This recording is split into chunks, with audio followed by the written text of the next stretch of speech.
मित्रमैत्रिणींनो, आपण आज 30 special top पाहणार आहे आणि सगळ्यात आधी आपण त्याचं ड्राफ्टिंग पाहू, त्याच्यानंतर आपण कटिंग पाहू।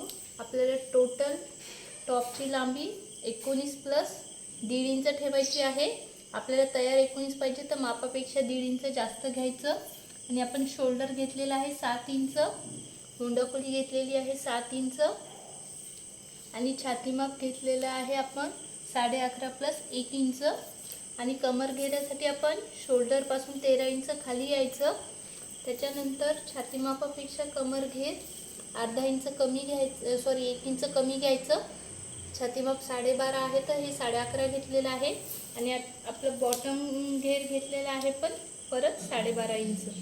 त्याच्यानंतर हे कट उतरल्यासारखं दिसू नये म्हणून हे अर्धा इंच वर आकार द्यायचा आणि हे झालं आपलं टॉपचं ड्राफ्टिंग। आणि मागचा मुंड्याचा 2 इंचाचा आकार घ्यायचा आणि पुढचा 1 इंचाचा आकार घ्यायचा आणि गळ्याची रुंदी 3 इंच आणि रेग्युलर जी आहे आपली 5.5 तयार पाहिजे तर अर्धा इंच जास्त घ्यायचं, मापापेक्षा अर्धा इंच जास्त। हे झालं आपलं ड्राफ्टिंग आणि आता आपण याचं कटिंग पाहू। आणि हे आपण अर्धा इंच जे आकारासाठी घेतलं होतं ते कट केलं सगळ्यात आधी आणि त्याच्यानंतर हे आपण मुंडा कट केलेलाच आहे। मागचा 2 इंचाचा आकार द्यायचा आणि पुढचा 1 इंचाचा। आणि टॉपवर कटिंग करताना गळा कट करायचा नाही, तर आपण वरतून पलटवून घेणार आहे म्हणून हे याचं ड्राफ्टिंग असं। आणि हा गळ्याचा 1.5 इंचाचा आकार घ्यायचा। हे झालं आपलं टॉपचं ड्राफ्टिंग आणि आता आपण बाही पाहू।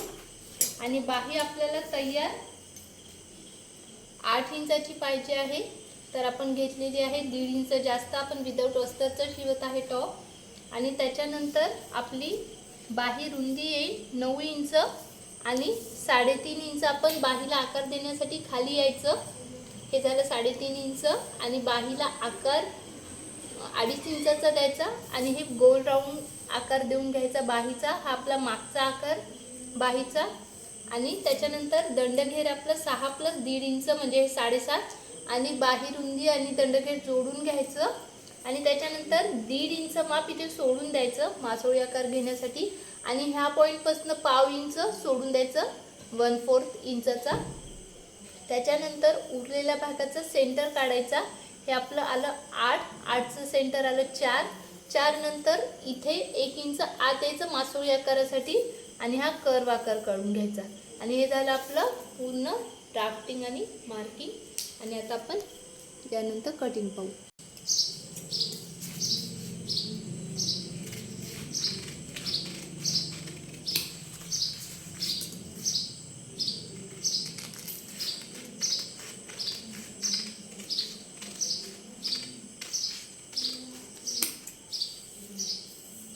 आणि हे झालं आपलं बॅक साईडचं आणि ही झाली आपली बॅक साईड आणि आता आपण हे फ्रंट साईडचं कटिंग करू।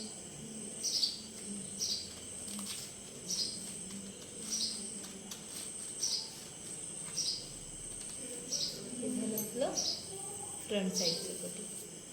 हे झालं आपलं कटिंग।